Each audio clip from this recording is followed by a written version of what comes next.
Yep, Charlamagne the God. Andrew Schultz. We are the Brilliant Idiots podcast, and this week's podcast is brought to you by Squarespace. Squarespace is the all-in-one website platform designed to help you stand out and succeed online. Make smarter business decisions with Squarespace's intuitive built-in analytics tools. Great tools. Amazing tools. Review website traffic, learn where to focus engagement, and track revenue from bookings, invoices, or product sales, all from one place. Looking to grow your business? Now you can get fast, easy financing through Squarespace Capital. The application process takes just a few minutes, and approval happens in a matter of days. If you're approved, funds will be deposited in your bank account in 3 to 4 business days so you can grow quickly. Avoid the hassle of the traditional loan process and easily access financing through Squarespace Capital. Loans are issued by Celtic Bank and serviced by Stripe. All loans are subject to credit approval. Go to squarespace.com for a free trial. And when you're ready to launch, use offer code IDIOTS to save 10% off your first purchase of a website or domain. That's offer code IDIOTS at squarespace.com to save 10% off your first purchase of a website or domain. Let's start this show. Hezekiah Walker. What's up? How are you, sir? Man, I'm good, bro. I'm sad that Chris isn't here. I'm sad that Chris not here too, man. Why you sad that Chris here? No, because I don't know. I just think it's fucked up, man. So he's, what happened or whatever. Oh, with China? No, not with China. It was the hostage deal. He was one of they sent him back. Hilarious. The Jews are like, yeah, you've been talking too much shit about us. So we sending you back to fucking Palestine, Chris. Hey, man, I mean, listen, when something good goes right, you got to say it went right. Like, That's all I'm saying. It went right. I'm not mad at it. That's all I'm saying. First of all, y'all voted for none of this. First of all, I look at... Y'all voted for none of this. No, that's just one thing. He jumped right out of the frying pan and went right into the fire, ready to go to war with Russia and all kind of stuff. Nobody got time for that. He's such a wild-ass boy, bro. But by the way, forget Russia. Here's the thing. We keep talking about... Let's celebrate a win. Yes, we can absolutely celebrate a win. All right, one time. Forget America. I mean, forget the world, right? One time for the boy. Because it's supposed to be make America great again, right? It's supposed to be America first. Yep. Can't end the war in one place and start a war in your own country. That's a good. Why are you already moving on to something else? I'm not. I thought we were supposed to celebrate. We can talk about it all, but I do feel like seems like people are jumping off it real quick. Like, there's a lot of people are like, there's a genocide happening, and then the guy literally stops the genocide from happening, and now people are like, but you know why? There is a but. You know why? Yeah. Because nobody trusts either side. Well, if Hamas says that they... Are you telling me that people are not trusting a deal between Donald Trump, Bibi Netanyahu, and Hamas? Exactly. Yes. Are you saying that people don't have faith in a deal between those three everybody's just like, okay, let's just see what happens. This shit. And that's the best thing to do. Take it one day at a time, because Hamas still doesn't feel like Israel has a right to exist. And this current Israeli government doesn't want a two-state solution. So everybody just hope for the best. No, I know. I was being hyperbolic, obviously. I think that a lot of people are hesitant to believe this will stick, and they should be, because there's a few thousand years of history that shows that it won't stick. So I hear people making that argument all the time. They're like, why aren't you guys celebrating? Why aren't you this? It's because nobody believes it. You know what I am really happy about? Yes. The hostages being home. Hell yeah. Because in my mind, I'm thinking, can you imagine being a hostage for, how long has it been? Almost 2 years. 2 years and some change. That is the thing that's the thing I celebrate the most. Like, yo, you know what? I'm happy those hostages are home. Bro, it's wild. I've been watching the hostage transfers on both sides. That shit is emotional, bro. It's emotional just seeing people reconnect with their families. Can you imagine, bro? There was one that said, and I don't know if it's true because everything's fake on the internet, but there was one that said that they told him that his family died. Oh, while he was a hostage? Yeah. Oh, man. So, no, it's fucked up. But, then he goes back. And this is, I think, a Palestinian that went back. Oh. So, I think that the Israeli government, or so says the video, which is obviously fucking fake. You can't believe anything on the internet. But they're like, yo, his family died. And then he goes back and he sees his wife. And he's like, he can't believe it. And then he sees his kids. He's like, imagine you thought your whole family He probably think he's dreaming, yo. Yeah. I would rather be in a maximum security prison than be a hostage for 2 years, bro. A hostage in fucking war-torn Palestine, and you got to hear all of these bombs dropping in shit. But what you're saying is it's an equivalent, yeah, obviously. I don't know. You would rather be in a supermax than be a hostage in the tunnels of Palestine? They be in this. In the Supermax? Yeah. No, Don't that's they? not the no. Not the ones that they're would gone think. for forever. So You don't think they want that halal? You put the al in halal. You're right, though. You're right, You though. want the little halalix media? But you are right about They gonna get some of that, bro. But you are right about something. We don't got to compare. We don't have gotta to. compare. It's the American way, though. This is what we do. Come on. But I top five hostages. Go.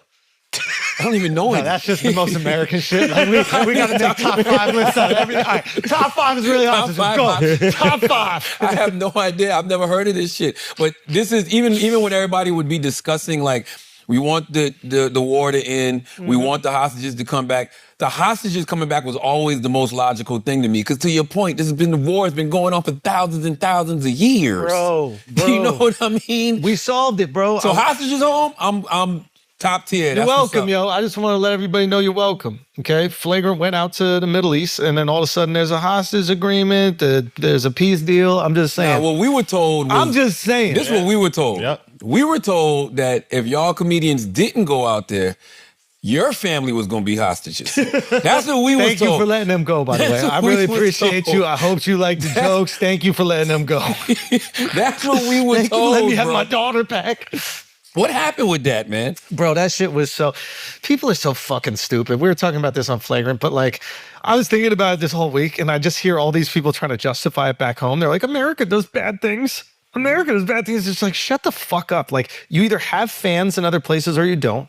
I will perform for my fans wherever the fuck they are in the world. People don't decide where they're born.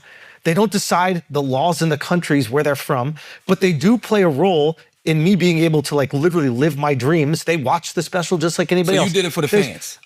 What was the backlash, though? Tell me what was the backlash? 'Cause The backlash is just people who weren't invited that don't even have fans outside of Brooklyn saying that they wouldn't go. What a sacrifice. You can't perform outside of fucking Greenpoint. I keep hearing it was a freedom of speech thing. Like they don't have freedom of speech over there. First of all, so... I don't give a fuck about no other country's freedom of speech. We're the only country with freedom of speech. But did y'all have to sign a contract that said y'all couldn't talk about them? Charlemagne. They probably have restrictions. Yeah. I put my set out. I put all the local shit that I did out. You can go see if it looks going like in? You can go see it. It's up on YouTube right now. I bet you nobody else put their shit out. I bet you that. I bet you none of them other But see, pussies I've put seen their you in shit those out. other countries, and I've seen you make that's jokes the thing. about them. So everybody who's making this stuff about like the restrictions, like what you can or can't say. Yeah. All that restriction shit is people trying to not be in trouble. Do you know what I'm saying? Like, they're just trying to not be the ones accountable. It's like your manager, and I knew this because I performed in the Middle East before, and they give you these things like, don't talk about this, don't talk about, and I'm just like, guys, they all are educated in America. Like, they understand shit, they understand the comedy, they speak English, like, they get it. You can make jokes about them. You can make jokes about their leader. But Son, but people think you can't. They think you can't. Got you. Like But you they can't. they literally was like, yo, you probably be beheaded and Somebody got to cover their ass. So they're, in case you do something. But yeah, 3/4 the cloth. Facts. Yeah. Why would you have your ass out? Now don't be I disrespectful. mean, I'm just saying. I'm Like, just why'd you have saying. your ass out? I over know there? you might tempt somebody. You might tempt somebody. You know what I mean? I know you ain't say that over there. Oh, of course. What? Bro, I had a, You made gay jokes? bro, Yeah. 9/11 jokes, Bin Laden jokes. What? The whole, dude, What? This is when I go. When It's I on go, YouTube? Yeah. Oh, I gotta go watch. Why you didn't tell me that? Watch before I came in. When did it go up? We just put it out now. Okay. just put it out right now. Okay. But yeah, it's like, this is, I mean, I had one that was quick. What are you looking up? You looking up the video? He wants to see the video. I gotta watch that later, man. But no, this is the thing. It's like they like humor out there. This is the thing. A lot of people in the West, they just have this complete, it's pretty kind of racist if you ask me. They just have this complete bastardized view of people in the Middle East, right? And they just can't conceptualize that these guys go to fucking school at Tennessee State University. Yeah. They're watching only American comedy, only American content. They're used to our humor. They don't get to decide the rules in their country. Yeah, They weren't fortunate and privileged enough to be born into a fucking democracy. We're the only ones with free speech, by the way. Canada don't have free speech. They're arresting comedians in England for jokes that they put on Facebook. Like, those motherfuckers in Canada, the truckers protested and they locked up their bank accounts. Like, this idea that, like, we're the norm, we're the outlier. Well, let's see if we can hold on to our free speech. Your boy don't seem to want it. Yo, do you, bro? I'm just kidding. No, I'll fight tooth and nail for free speech, obviously. I don't ever want that. I think it's really important for us, 100%. Yeah. But just this idea that like it's our whole livelihood. Yes, here. But my point is like these people are not beneath you performing for them. That's what I didn't like with the whole rhetoric. And like if you really want to look at that purity test, basically all the people being critical, they're not saying it, but they are saying you can perform in white people countries. White people countries. Because name the country that's not a white country that has the rules that are okay for you to perform in. I see what you're saying. You know what I'm saying? Oh, does India have free speech? No. Yeah. You know what I mean? Like, do all these other places. And then you probably could go over there and get the same jokes off and nobody would care. I think a lot of this is narrative and perception. They're arresting comedians in India. Because I remember being, I'm going to India. You know what I mean? Like, I'm going to all these places because wherever I have fans, I'm going to perform. They're arresting Indian comedians in India. They're not going to arrest you if you go over there and get the They're not going to arrest me anywhere. Except America, probably. That would be the only place. Yeah. But, like, they're not going to do it because... Because you have been critical of Trump, and you're not supposed to be once you was on his side. I will compliment him. That's what he doesn't like the most. Nah, if he gets it right, that picture is crazy. He looked like a balloon. That picture is insane. You look like But if he does something good, I'm going to say that's what the guy doing your colonoscopy sees. The guy doing your colonoscopy sees. Yo, everyone gets these jokes. Trump is going to get him. Now, if he does good shit, I'm going to call it out. If he does whack shit, I'm going to call it out, which I've always said. That's what being an American is about. I am interested in the Saudi Arabia thing, though, because I told y'all. Tell me. No, Ask all the questions. I didn't tell y'all because we edited it last week. But I had to make sure we were going to come back. I know. I get it. We had to get back to America. But we were when I was in Abu Dhabi, which is another place people have a lot of United Arab misconceptions Emirates. about. Of course, right? Yes. But when I was in Abu Dhabi, I remember Anthony Anderson was there, and he had just came back from Saudi Arabia. Yeah. And the woman who was with him was like a woman who I guess handles like the entertainment and stuff over there. Yeah. So she was like, oh, Charlamagne, and she was talking to me, and Anthony and all of them were talking to me about how Saudi Arabia is they're already leaning into sports, but now they're about to be leaning into entertainment. And then, you hear other people talk about the fact that their oil reserves are depleting. So they got to find other ways to get money. I don't know if that's true or not. I'm just saying what they say. Maybe. But we do know they are making a large investment into sports and entertainment. That we know. It might. Why did the comedians get so much flack, but golf doesn't? They're talking about doing a basketball league. I don't know if this is true too. They got WWE, they got UFC, they got all the shit. UFC. They're talking about doing a basketball league. So, I think I saw with Braun and Maverick. I don't know if that's true. I'm just telling you what they've been saying. Why did the comedians get the flack? Here's why. This is my opinion. And this is where like comedians can take accountability. We had politicians on our podcast. And when you have politicians on your part, you know this more than anybody. Once you have a politician on your platform, you enter yourself into the political mudslinging discourse. Okay. And politics is a zero-sum game. So, for example, it's like if Charlamagne has liberals on the podcast and you back Kamala and whatever, you are seen by the people that are your opposition as evil. And any chance they get to show that you're a hypocrite or show that you're bad or you do anything, they do it because that is the political game. In a game of power, you use whatever you can to maintain power and to make your opposition look bad. Mm-hmm. So we had the politicians on the pod, which I don't regret, but we had the politicians on the pod. Say it again. I don't regret it. I don't regret it, and you shouldn't. Not for a fucking second. That. Not for a second. So, but we had them on, so we have to be accountable for the fact that like now we're part of the political discourse. And the political discourse is how can I call you a hypocrite or how can I say that you're not living up to my purity test? And then it launched into this whole thing with the Saudi fest. But like, it really has nothing to do with Saudi. It has to do with the fact that like, there are these political figures. We're not political, we're comedians, but there are these people that are in that conversation. How can we malign them? How can we do it? Different people got different things. Bill Burr was getting criticism for one thing. Bill Burr got criticism because, to your point, we got like zero criticism. Yeah, because like, we were the only shit from y'all. They expect y'all to do that. They don't expect Bill Burr to do it. They're like, Bill Burr, no, you're supposed to be our liberal woke champion. We got you on this pedestal, and they was like, what? You're over there performing for the Saudis? And it's not Bill's fault, but it's just that they look at Bill in a pure way. And he, maybe you could argue like his more recent material presented one thing. I think people were frustrated with him even before, because I think that, Bill's like one of the most prolific ever, and he was doing a lot of like women are annoying jokes that he's the best at. And I think he built his WNBA reality show jokes. He's phenomenal. Top tier. But I think he built up a right-wing audience who maybe kind of like sided with a lot of that sentiment. And then when he started maybe leaning left, which you can do as you feel different things in the world, you're allowed to change. You're a human being at the end of the day. But when he started to lean left with the material, all those people on the right felt kind of like abandoned and felt criticized maybe by him. So they were waiting for a moment where he was a hypocrite. And then Bill got the look too, though.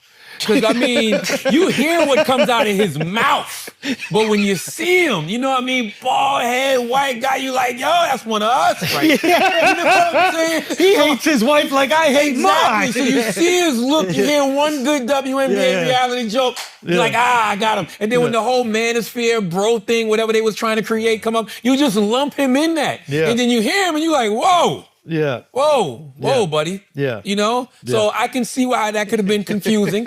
I can see how both sides could have been confused. I felt bad for there's certain people I felt bad for. Like man. who? I felt bad for Aziz a little bit because Aziz really got canceled on some bullshit back in the day. This was like height of Me Too. You know what I mean? Yeah, and absolutely. Like some girl pulled some bullshit and he got fucked up. I remember. And he was just coming back. Like he got a movie coming out, and he just took this gig and they were doubling down. Like Kimmel kind of went at him. At Aziz? Yeah. I missed all that. I'm gonna be honest with you, this was like a comedian civil war.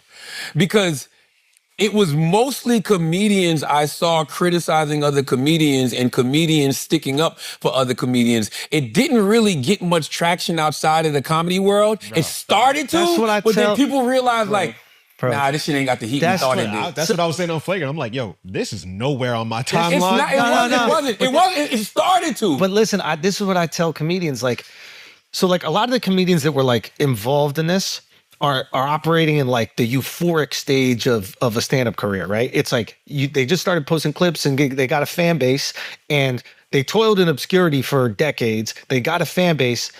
They're the unsung hero of their fans. Like I remember this stage where they're like, yo, you're the truth. Nobody else knows you but us. They could tour, they could make tons of money, but they haven't transcended into like pop culture yet. Yeah. And what happened is only a few do though. Well, that's true. But what happened is this comedy festival kind of pushed into what they thought was pop culture for a second. So they started getting all this hate.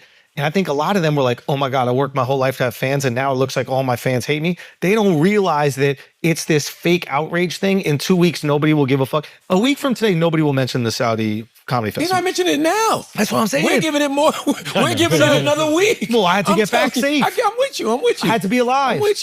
I'm with you. We're giving it another week. I also will say too, to all those new up and coming comedians, if you're getting fake outrage, you've arrived. You know, it's just the reality of the situation. It's when they don't give a fuck is when there's an issue, okay? If they're on your timeline and they're giving you fake outrage, cool. But they don't realize that, like, those people are not their fans. They're the people that are, like, perennially outraged. So they think it's their fans that are all leaving them, and the internet can make you feel like that. Once you've gone through enough, like, internet shit like we have for fucking decade, you realize it's all bullshit. Numb to it. Exactly. It but don't they're even not. matter. It's like the first time for them. Yeah. So they freaked out. They're like, I'm pulling out of the festival. I'm giving my money back. I'm donating it to charity. And guess like, what? Nobody gives a fuck. And nobody cares. And now you lost all your money. Oh, you lost all your money and nobody's patting you on the back. There's no reward for, you doing what these motherfuckers have forced you to do. All of these people will get online, have all of this outrage towards you. Then when you do what you want them to do, they'll say, no, you never should have took it in the first place. We know who you are now. Man, get the fuck out of here. And I don't know who they are. You're never going to make it. You got to be unapologetic. And that's the thing that, like, I think on Brilliant it's been great, on Flagrant it's been great. We've never been the virtue signaling motherfuckers. No. We're assholes through and through. No. We're brilliant idiots through and through. So even when I believed what I believed it. Yeah, and I'll call you gay. That's it. You know what I'm saying? Like, like you're never going to hear me say something that I don't believe. Right. Now, will I stay there? Probably not, because I'm always taking in new information. You're allowed to. And I allow myself to grow and evolve, unlike so many other motherfuckers out here who get stuck in a caricature. Yep. They're afraid to pivot. They're afraid to grow. They're afraid to evolve. They just spend their whole life virtue signaling for a bunch of motherfuckers who never come. And you ever realize that? Yeah, I do. It's like putting the Batman sign in the air, and that motherfucker never comes to fight Joker.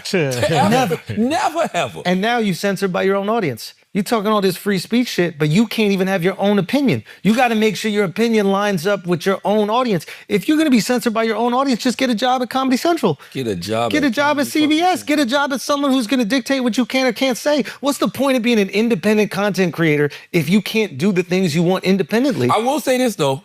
I'm glad you brought that up. There is a misconception that people in corporate America have people telling them what to say. And there's also a misconception that people online are free. Bro. And what I mean by that is there's people on these networks, not a lot of them, but there's people that are willing to take these risks, right, that work for corporate America. And then there's people who have the independent platforms who at the first sign of some outrage, the first sign of a threat of demonetization, the first sign of a lawsuit.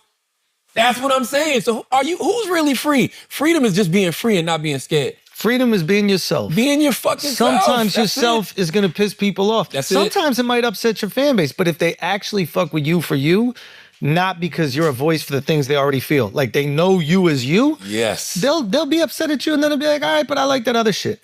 I don't like when I know exactly how a motherfucker It's boring. I'm like, all right, I already know what that person gonna do. I know what that person gonna do. Like, who's out there really just sitting back looking at things from an objective viewpoint?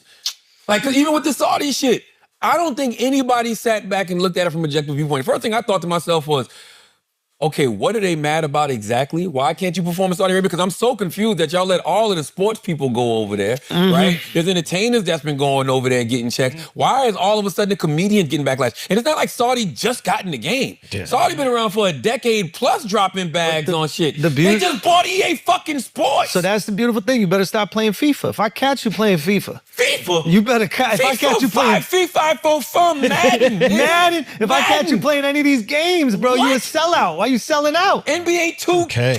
Oh, man, wow. That's what I'm saying. It's like all these comedians like put their drew a line in the sand or whatever. They put their foot down. It's like you're gonna now have to pass that purity test over the next few years, and people are gonna remember you said this. Let's look this up. Let's see what Saudi Arabia. What is it, Ryder? Who is it? Is it Riyadh. Riyadh. What has Saudi? Let's. Charlamagne. What am I saying wrong? Charlamagne getting his chat. Saudi. What Saudi has Arabia. Arabia and Ryder? What is it? How you spell it? Riyadh. And Riyadh invested in America. Let me see. Let's see. Because I need to know, bro. Because I really was just looking. I'm like, I know they invested in mad sports and shit. I just like love that. how you embraced AI. This motherfucker was no AI, no AI. Now, did you? Yeah. Once it started talking in his own voice, he was like, this shit ain't that bad. He loved this shit. This shit gave me hold. I just want sports and entertainment, my guy. Hold on. No, just give me sports and entertainment, okay? Just give me sports. But we don't. To me, it's like. No, I like to hammer the point home. All right, hammer it home. Sometimes you got to hammer the point home. Because they hear you talking and they be like, really? Yeah. Okay, Live Golf. PGA Tour Golf, FIFA Club World Cup, ATP Tennis, The Zone. Oh, we knew that with the boxing. Project B is a new basketball league. Entertainment, Live Nation concert and live events, video games, esports, digital entertainment. So Piff invested in Live Nation Entertainment, owner of Ticketmaster. You know what I'm saying, bro? It's Saudi capital has big. It's everything. It's too much for you to just be mad at the comedians. Even if they didn't do any of it, if I got fans there, I'm performing for you. Simple as that. I'll perform anywhere my fans are. D.L. Hughley said, if you're not mad at golf, don't be mad at fucking comedians. I think he said it. Maybe it was the wrestlers. He said, if you're not mad at WWE, don't be mad at comedians. I don't remember what the fuck. It was one of them. 100%. 100%. And also there's like this thing about the money that I think is so funny. Like, yeah, let's talk about that. Because comedians made it. Let's talk about that. Let's talk about that bag. The comedians made it seem like it was like this life-changing money. They were being sarcastic. There's a few comedians that said like, shut your rich ass up, man. I'm just telling you. Okay, man. Shut your rich ass up, I'm just telling you, man. I'm telling you, man. I'm telling you, I know what everybody got. it takes 4 days to do one show in Saudi Arabia, right? Okay. You fly there for a day, you fly back for a day, you do a show for the day. Maybe you want to do one day before so you can kind of get to know the place you're talking. If you do 4 shows in America, if you're doing 4 arenas in 4 cities in 4 days, which is like what we'll do if we're on tour. Yeah, because everybody's doing arenas. Listen, you do 4 arenas and 4. Everybody's doing arenas. Huh? I can't help you, yo. I can't help you, man. I can only show you the game, bro. Talk that talk. I can only show you Talk the game. that That's talk. all I can do is show you the Talk game. that talk, I'm just saying. I'm it is what tired it is. of people not wanting us to be who the fuck we are. Why did it get so mad? Why are you so mad that I'm talking to you about my life? You can't should help it. appreciate this shit. Why can't they? You watched it from the beginning. But our fans do, though. It's the people that weren't there from the beginning that get upset, man. It's the ones that weren't there from the beginning that get upset. I'm telling you. Now go back. Okay, I'm you can just do saying. 4 arenas in 4 days and what? Or if you are, there's a bunch of comedians, like you can make the same money. It's the same money. Like, so it's not this, oh, you're just going there for the money. Okay. You know, if you go in there for the money, then you made a mistake because you can make it here. I just want you to know you're at this point right now, you're only talking about 5 comedians. Yeah, you're talking to Dave, Chris, okay. Who else does arenas? I don't know who else does arenas. What's my man name? Russell Peters, man. Listen, like who else? Like you I can only talk about what I know. Shane Gillis. Yeah. You're talking about 4 or 5 people tops right now. I can only talk about. Okay, so what if you're a comedian life, who man. does like you do your comedy clubs on the weekends? Maybe you got a crazier bag, and maybe it was really great for you. I don't know how much they made, and I can't speak on that. Give me a basic bag for writer, not your bag. Just give me like what you heard. Like, what's the lowest number you heard somebody got? The lowest? Yeah, lowest I heard was like 350.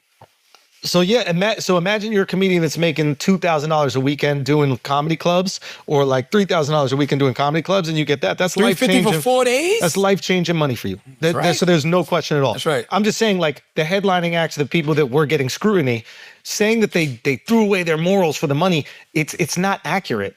It's just not, because they can make that money back home. They can make that money when they tour, right? I would assume, and I may be giving them I'm giving them the most grace here, but like I'm assuming they did it for the reason I did. Is like they have fans there and they want to perform for their fans. Like that's what I think you should do it anywhere. What did you think of Dave's comments? Pull up Dave's comments, Alice, because I don't want to misquote him when he said that. Pull it up. Let me see. Let's see. With the Charlie Kirk shit? Yeah, I just want to quote it correctly. I need to know the whole context, because like the headline is so stupid that it can't be the whole context. Because I think I kind of understood what he was saying, right? Really? He said, okay. Yeah, during his headlining set at the Writer Comedy Festival in October, Dave Chappelle made the following remarks criticizing free speech in the U.S. It's easier to talk here than it is in America. Right now in America, they say that if you talk about Charlie Kirk, you'll get canceled, adding, I don't know if that's true, but I'm going to find out. Now, I feel like, and correct, I could be wrong here, I feel like what he was trying to do was almost like shame America into never being a country of not being a country of free speech. You know what I'm saying? Like I'm over here in this foreign country that's known for muzzling people, and I feel like it's easier to talk here than it is in America. Yeah, I mean, like, I don't like judging people off like one line, because a lot of shit can be taken out of context. But like, and I assume Dave is not that retarded. So like, there must be something more that goes along with it. But like, yeah, it's easier to talk about Charlie Kirk there because they don't even know the fuck that guy is. They think he's the guy from Star Trek. Good point. Right? Okay. So it's like, good point. But if you try to talk about Muhammad there, it might be a little more difficult than if you talk about Muhammad in America. Good point. So but again, I don't know That's a good point. That's a great point. I don't know the full thing that he said. Like, he could have undercut it with a joke, but the headline is removing that. So I'm giving him benefit of the doubt for not being that stupid. I wonder if he would have kept Charlie Kirk out of it, would it have made a larger point? If he would have just said, yo, it's easier to talk here than it is in America right now, which probably still isn't true, right? Yeah, of course not. But you went over there. America's the only country where you could say whatever. Yeah. It's also a very different thing. Like, we're American comedians and like foreign comedians going over to this big festival. Like, realistically speaking, even if you said the craziest shit, you really think you're getting arrested and chopped up? You never know. Nobody else is going to Saudi Arabia if that happens. So they're not going to do it. So we have probably the most free speech and the most protection ever over there. Hey, listen, because man, it would make them look so when bad. you're making good points, you're making good points. You ain't wrong when you're right. You're right. That's why anytime. And if you're trying to make an investment in the sports and entertainment world and you want to seem welcoming to America, you're going to be very welcoming to Honestly, Americans. that might have been the most free you could ever be anywhere. Because if you get locked up and fucked up there that weekend, it screws up anybody going there for a long time. No, you're so right. they're not stupid. Like, they're not going to let that happen. That's why I knew I could say whatever the fuck I want out there. Yeah. Now, that being said, the people there, they might feel a different way. But in terms of like, can you say more in America or there? It's like, there's not a country on the planet that you can say more than America. We are the outlier. Mm-hmm. We are the unique one. And that's what makes us the best in the world. I wonder if comedians who gave the money back or pulled out, I wonder if they were rewarded by people showing up to their shows here in America. No, they're not. You know what I'm saying? I know they're not. Because the people showing up to their shows weren't the ones angry. Yeah. It's a fake outrage thing that they're not used to because they haven't transcended into this like pop culture conversation where like every single day people need to be outraged at something. Fortunately or unfortunately, we've been through that for years. So we know, like, okay, they're fake upset about this. What are they fake upset? What is the Duval thing? What are you fake upset about? What you fake outraged about today, man? The people who love you, and they know you, and they follow you enough to know who you are and what you're about. Unless, of course, you've built your entertainment identity around one political philosophy. Yeah. Then those people don't really love you. They love the fact that you agree with them. Yeah. And the second you disagree with them, they go, I guess I don't really love that guy. But you decided to glom on to something that existed.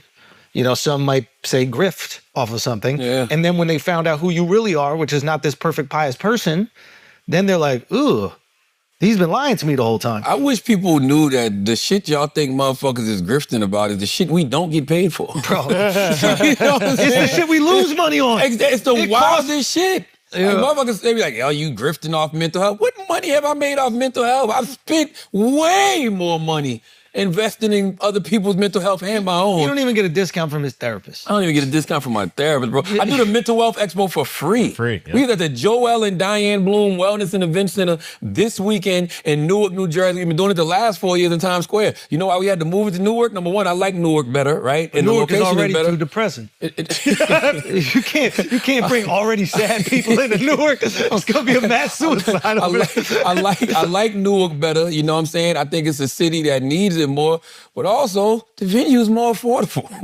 Like, you understand what the fuck I'm saying? So y'all don't even know what the hell y'all be talking about 99% of the time. It is what it is, bro. It is what it is. What that bag was like, though. I'll tell you on the You side. told me that last week. I forgot to text you. Yeah, I'm gonna text you again. I just like to know. Alex did a joke. What that? We brought him on stage to do a joke. Oh, you got a bag, Alex?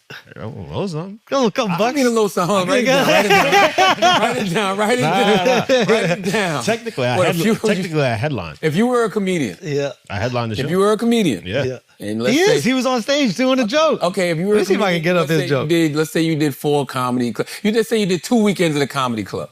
Mm-hmm. Bag bigger than that? He's not getting paid by Riyadh. He's getting paid by Andrew. Yeah. Yeah. So ask him. Okay. Yeah. I mean, I'm sure he still take care of you, though. It's good. I always But do. yeah. You want to see Al's joke?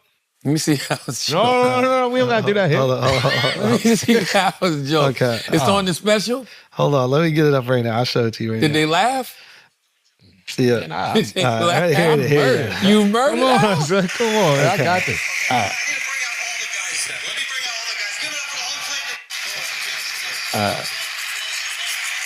Okay, Mark Gagnon, Akash, looking like one of them. Okay? All right.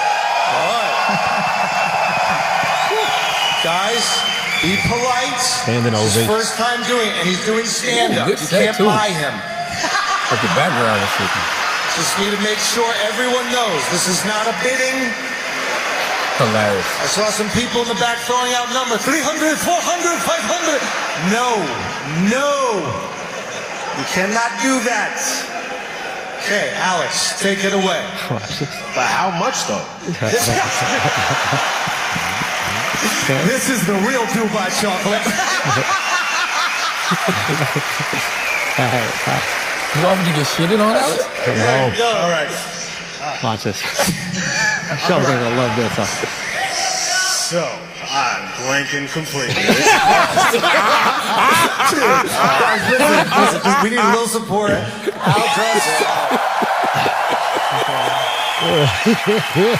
He dressed as a Lebanese train conductor. So I need you. Too focused on your fucking outfit. You remember the topic? Yeah. Okay, now we got it. So I do love being out here Watch this because cadence. the fits go hard. Like, I love that fit. I love that fit right here. It's really the only place that I can be surrounded by a bunch of dudes in white sheets and not be afraid for my life. That's a good joke, bro. That's a good joke. That's hate. Nah, you That's hate hate. it, sir. You hate You're it. not on the Breakfast Club. He's not rapping. You hate it. It was 1 foot in the grave. It was kind of like a Special Olympics shot, bro. Yeah, that's what it is. Yeah, it's kind of like the Special Olympics. We kid. put the autistic kid at the end of the Yeah, fourth quarter, and he started hitting some threes. It is. This student who has special needs was passed the ball at the final seconds of the game. He took the shot from 3 and missed, but the opponents actually grabbed the rebound and then gave him the ball again to shoot one more time. This time he hits the shot at the buzzer, and all of his teammates run over to celebrate with him. You get up there and do stand up for the first time. I like the beginning, though. I liked his cadence when he goes, "Your fits go hard." Like a ball was bouncing over each word when you watch the kid show. Nah, I liked completely blanking on something right now. And then Andrew had to come, put his hand around you and let you know, like, that's okay. It's okay. Rub his back. You are a strong boy. You're a strong little boy. You can go out there and get this shot. Get this shot. All right. Congrats. That was good. That was good. Fuck you. Yo, you're Fuck very you. brave. Fuck you, Sean. That was good. We about to be fighting out here like on some podcast right now. That was good. That was good, man. That was good. Audie Alex. Little Audie Alex in Saudi Arabia.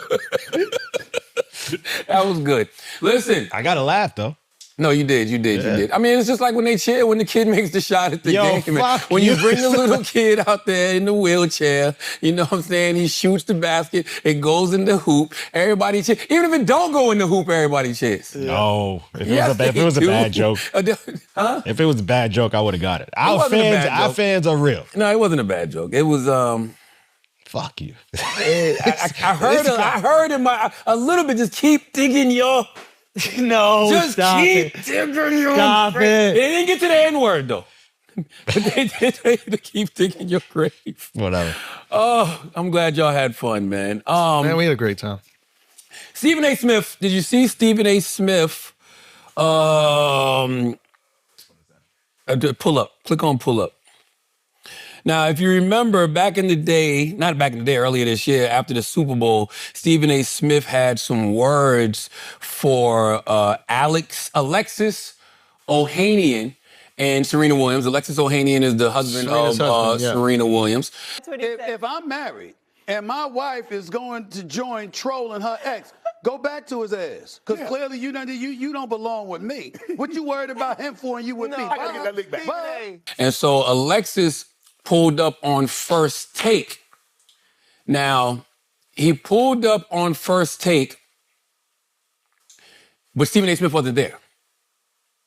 Stephen A. Smith was there virtually. So let's play this. Here it goes. Stephen A. Smith, I think you had some marriage advice for me. Is that right? Or Well, you know what? Listen, I didn't. People, headline. We can get into that another time, but I was hoping you were going to be here. I'm not. Oh no, I am not qualified. Married? Right. Oh no, not me.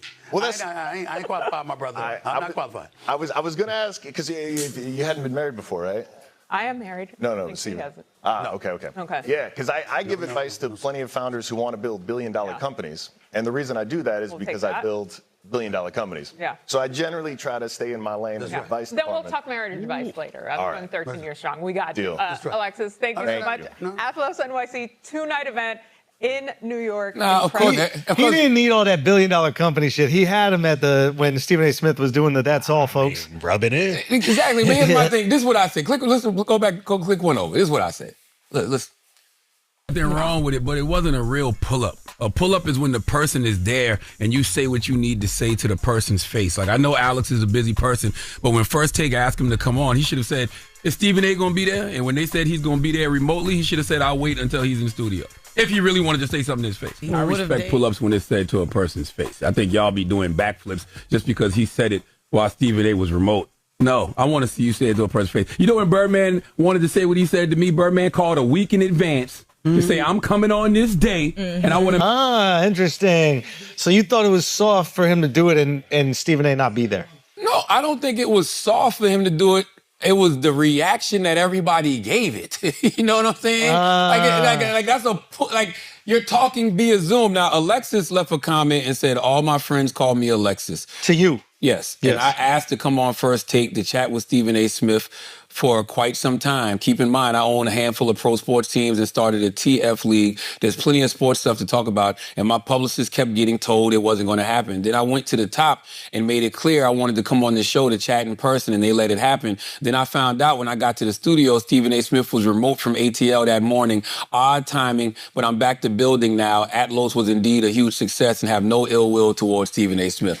I don't have a problem with, Alexis saying what he said. I'm just saying, don't act like, y'all, don't act like the kid from the Special Olympics making a shot and Alex telling a joke and and everybody going crazy. He's a hater because he's scared to do stand-up himself. All right.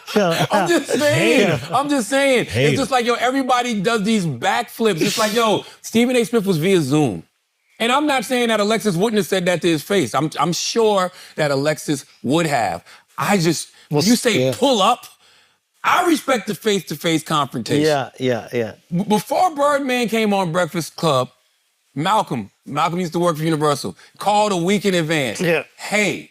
Yeah. Stunner wants to come on the show on this date. Yeah. Are you going to be there? Yes, I will be there. You sure? Because he only wants to come if you're going to be there.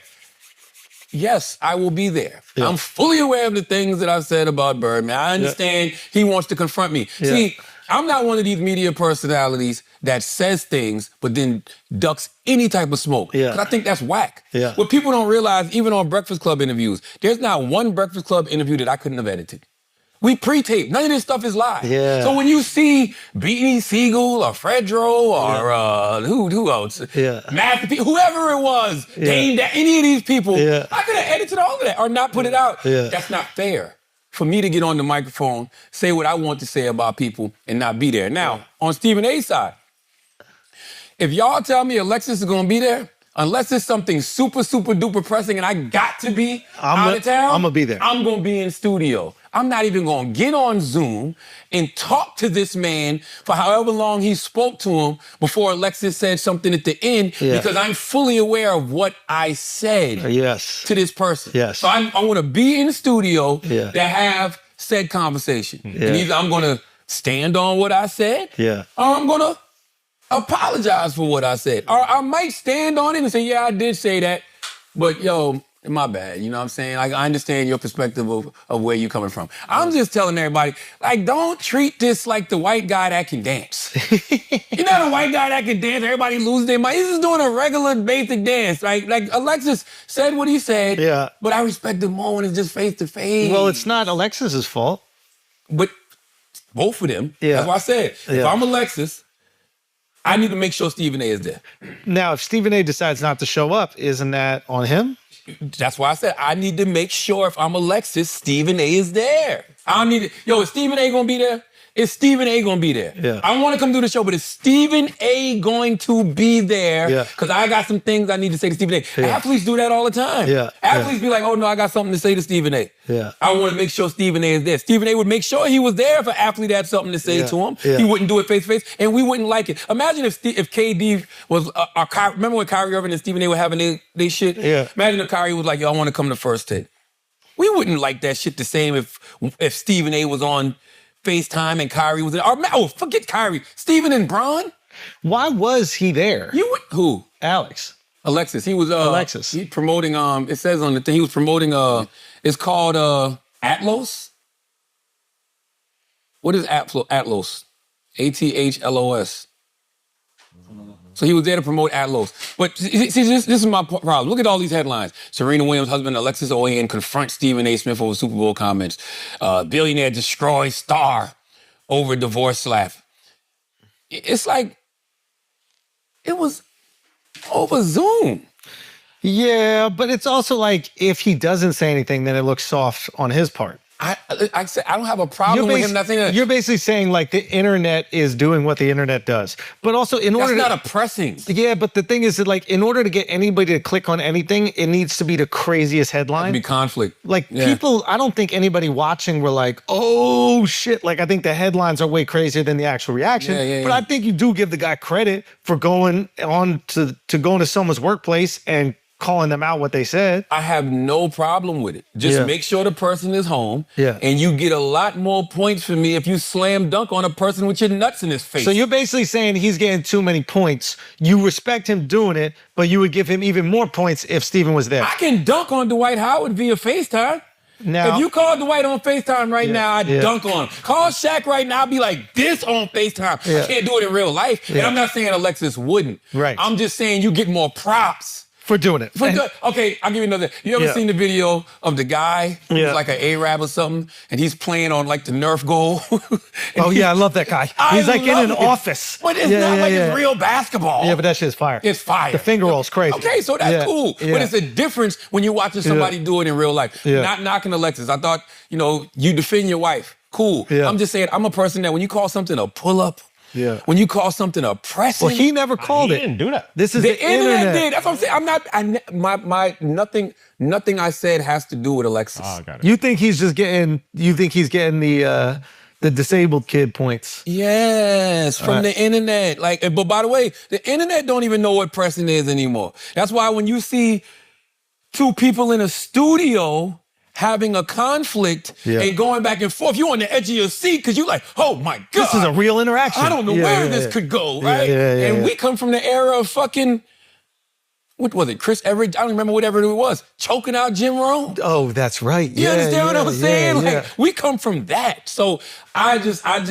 come from a different era where I like to see the pull up or the pressing, the confrontation. They got to be in each other's face. I didn't even know that Stephen A. was on FaceTime until I watched the video because of how the internet was reacting. Right. So the internet's making it seem like, I'm like, oh shit, I got to go watch this. And I watch it. I'm like, what? I think Zoom? But I think to them, it's no different. Like they're used to watching conflict on Zoom. They're used to watching debate on Zoom. They're used to watching like somebody own somebody on Zoom. Like it's almost normal to them. And this is when I become the old man in the club. Yeah, we're old. I don't respect it. Yeah. You know what I'm saying? I like face-to-face confrontation. But that's, I mean, not to bring it back. Because people get real sporty when it's over Zoom. That's not to bring it back to Saudi. It's like a lot of people saying what they would or wouldn't do. You didn't even get the opportunity. Go there and do it. Go there and do it. No, so you're that's right. what I'm saying. Like you could say whatever you want about, they're gonna hold back and they're gonna do this, and it's like, all right, well, I'll put my setup, and you tell me if I held back. You tell me if I didn't talk about the government, if I didn't talk about the family, if I didn't do all these shit. Yeah. Now there's still gonna be people whining and commenting. They won't even watch the fucking thing because that's what they get off on. But the reality is like, are you willing to pull up or not? And I think a lot of people would rather sit back and criticize than actually pull the fuck up. Pull up. Let's have a conversation. Let's have a conversation. That's always my thing. Let's have a conversation. I'm never afraid to have the conversation. Now, Alexis was clearly not afraid to have the conversation because according to what he said to me on Breakfast Club AM Instagram page, he didn't even know Stephen A. wasn't going to be there.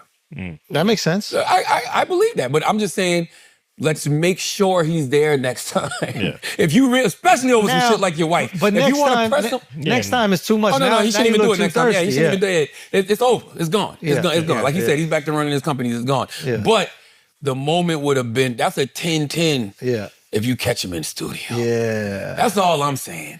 But I give him a lot of credit. First time getting on national television in front of a lot of people and doing his thing. I give him mad credit. He killed that shit. He killed that shit. He had his first time in front of national television and he went viral. Yeah. Crazy moment right there is all I'm saying. Hater. No, I actually, I give him credit because, I'm thinking about it. Yep. he was in front of way more people than you were on that rider stage and didn't fold at all. No, like, he didn't need a pep talk. Like, you was just, how many people was at the rider thing? That wasn't live broadcasting. I mean, it was live in front of thousands of people. Thousands of people, but he was in front of a camera crew. What you talking about? That was live on TV, though. Yes, but he's just in front of a camera crew. And he didn't stutter. You know what's so ill about that? Listen, Stephen A. Smith. I hate you. Listen, Stephen A. Smith is the guy that goes on TV and gives it to people. He was the one stuttering, and he was via FaceTime. You were a little bit more Stephen A. Hey, I'll take it. Stephen A. Yeah, the you legend. stuttered a little So bit. you saying I'm the legend? All right, Not in that's that cool. moment, yeah. though. In that moment, it was like, because if Stephen A. doesn't stutter, the internet don't give him this backlash either. They don't care. If he don't stutter, even if Stephen A. This would actually, if Stephen How A. could Stephen A. not know it was going to happen? I know He's really so prepared. Nah, you forget. When you talk shit like that, you forget, bro. Sometimes. Do you ever walk in a room and like see people and be like, man, what have I said about that all person? the time? That shit is... Sometimes live in the moment, sometimes you blank out. Do you know there's an actual Maybe, study that says people remember insults for 20 years but forget compliments within 30 days? Oh, yeah. Yes, that's why that motherfucker from high school you used to call Pissy Paul, don't ever forget that shit. You know what I'm saying? I used to get called Bunky Nose in middle school. That shit stings now if I think about it too hard. You know what I'm saying? I go on Facebook sometimes just to look at the people who used to call me that shit to make sure they still doing bad. You know what I'm saying? Like, straight up. Yes. Put them in my close friends. Just so they see your life? Just so they can see me fucking thriving, God damn it. Okay? Yeah. And I'm going to remember this moment forever. What moment? The guy I look up to shitting on me the first time I went on stage. Damn, bro. See? Damn, bro. I didn't shit on you. I enjoyed it. You didn't see me laughing? Oh, yeah, I saw you laughing. I laughed. That's the part before the joke came. He didn't react at all until you said, man, I'm blanking right now. And then he took the phone out of my hand. I'm blanking right now. But you recovered. You recovered, though. You recovered. Yeah. Now, if you wanted to see me in hysterics, yo, if he didn't recover and all of the comedians on the stage walked off and left him there by himself in that Willy Wonka suit, oh my God. That would have been hilarious. Now that would have been some comedy. He just wants to see the world burn, bro. He don't want to make money. He's the Joker. He really is the Joker, If that bro. would have happened to Saudis, would have been like, we're the ones supposed to be beheading people. We just watched this guy get fucking... guy kill himself. Let's pay some bills, man. Let's pay some motherfucking bills. Salute to Cash App, man. Cash App, Cash App, Cash App. Oh, how you have made life easier. Okay, Cash App has definitely made life easier for us. Cash App has definitely made life easier for us, man, because Cash App does more than you think when it comes to having your back and making sure your money stays your money, okay? If you direct deposit at least $300 in paychecks each month and use the Cash App card for purchases, you can unlock up to $200 in free overdraft coverage. If you overdraft unexpectedly, there are no hidden fees. Manage your money on your terms and take advantage of free overdraft coverage up to $200 on Cash App today. For a limited time only, new Cash App customers can use our exclusive code to earn some additional cash for real. Just download Cash App, use our exclusive referral code IDIOTS in your profile, send $5 to a friend within 14 days, and you'll get $10 dropped right into your account. Terms apply. That's money. That's Cash App, okay? Cash App is a financial services platform, not a bank. Banking services provided by Cash App's bank partners. Prepaid debit cards issued by Sutton Bank, member FDIC. Overdraft coverage provided by Cash App, a Block Inc. brand. Visit cash.app/legal/podcast for full disclosures. You want to do Squarespace? Squarespace. This podcast is brought to you by Squarespace. Squarespace is the all-in-one website platform designed to help you stand out and succeed online. With Squarespace's collection of cutting-edge design tools, anyone can build a bespoke online presence that perfectly fits their brand or business. Start with Blueprint AI, Squarespace's AI-enhanced website builder to get a fully custom website in just a few steps, using basic information about your industry goals and personality to generate premium quality content and personalized personalized design recommendations. No matter where you start, your website is flexible to what you need with intuitive drag and drop editing, beautiful styling options, unrivaled visual design effects, and on-brand AI content.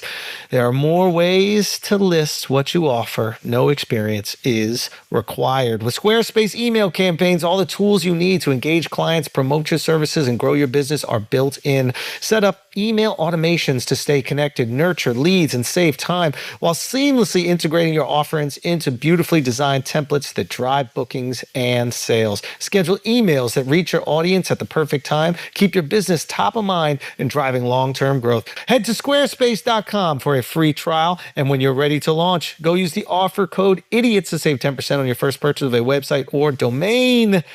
That's the offer code IDIOTS at squarespace.com to save 10% off your first purchase of a website or domain. Let's get back to the show. What we got? Church announcement show. See what you got. Church announcements, man. Shit, I'm going down to Austin this weekend to do the F1 joint, so I'm excited about that. I'm going to play some paddle. I'm really going down to play paddle. What's the F1 joint? It's Formula One, the race. I think I went to one of those in I think I went in Abu Dhabi. Yeah, they do have F1 in Abu Dhabi. Yeah, I went there for I was there in Abu Dhabi. It's fire. If you guys get a chance to go see F1, it'll make you feel like a kid. You hear the cars and you just turn into a child again. It's incredible. But I'm really going down there to play paddle. The F1 guys love paddle, so we're gonna organize some games and then fucking get it in. How about you, man? My church announcements, man. Thank you to everybody who came to the Mental Wealth Expo this past weekend in Newark, New Jersey, man. Really appreciate y'all. Anybody who wants to donate, go to mentalwealthalliance.org. That's how you donate. But also, man, I want to tell everybody that I have this in my hand. This is the Advanced Readers Edition Galley from my guy 2 Chainz. The Voice in My Head is God. It is his book that will be coming out on my book imprint, Black Privilege Publishing. It'll be on sale March 3rd of 2026. It's funny, I looked at this date and I was like, damn, March? Why we got the galleys already? I forgot we in October. You know what I'm saying? Bro. Like March is right around the corner. So March 3rd, 2026, 2 Chainz, his book, The Voice in My Head, is God, okay? He says it's his most personal work yet. It is a fantastic read. If you love Titty Boy, if you love 2 Chainz, you are going to love the story of Tauheed Epps. That is his origin story. Every superhero got an origin story. Shit, every villain got an origin story. And this is 2 Chainz' origin story. So go out there and pre-order it now. And I also want to tell y'all to go out there and pre-order, one of my icons, right? I always tell y'all I got 4 icons when it comes to entertainment. Four inspirations: Clarence Avant, Jay-Z, P.D. Green, and Arsenio Hall. It is a privilege and an honor to be publishing Arsenio Hall's memoir. You can go pre-order that cool. right now. Yes, we announced that. We announced that last week. It'll be out April 7th, 2026, but you can pre-order it now wherever you buy books, just like you can go pre-order 2 Chainz wherever you buy books. And I mean this sincerely. Arsenio Hall has one of the best entertainment memoirs I have ever read. Because Arsenio is such an amazing storyteller. And there is nothing like that era of Hollywood in the 80s and 90s. Because you got to think, it was just all of these people who were just breaking through. And especially him being black and in late night, he was the only one. And he was the only one that was providing opportunities for the people who ended up being the coolest things in the culture and controlling the cool, but America wasn't on it yet. Somebody like Snoop Dogg can come out and sell 800,000 records in a week, come back and sell another 800,000 records, and still not be embraced by mainstream America quite yet. But he's on Arsenio Hall. Wow. You know what I'm saying? Yeah. This guy, who's governor of Arkansas, who ends up being one of the most transformational presidents ever, knows, I need to go there because that's where the cool is. Tapping into an audience that everybody hadn't quite tapped into yet. Ooh. Okay? Ooh. That's what I'm telling you. What an idea. What an idea. But he did it, and it worked. You know what I'm saying? I mean, just Arsenio is So you're saying that I'm the Arsenio Hall of my generation? No. Oh, could you? No. Hey.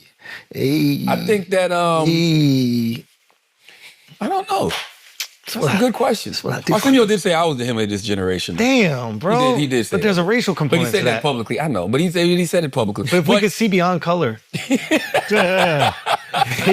no, there is something to that, though. There is something to the podcast. Yes, of course. Being, these platforms that are platforming people who the mainstream hasn't quite embraced yet.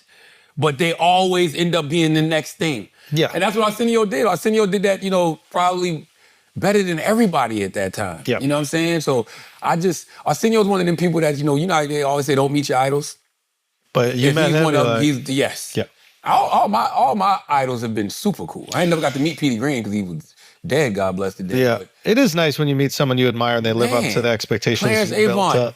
top tier human being. Hove, top tier human being. Arsenio Hall, top tier human being. So to be in a position to where I can, publish one of my inspirations, memoirs. Yeah. Hey, man. Fire. Come on, man. Yeah. What else we got, Alex? Kylie Jenner's first song. Do we care about that? Kylie Jenner put out a song? We got to listen. What do you mean Kylie Jenner's first song? We got to listen.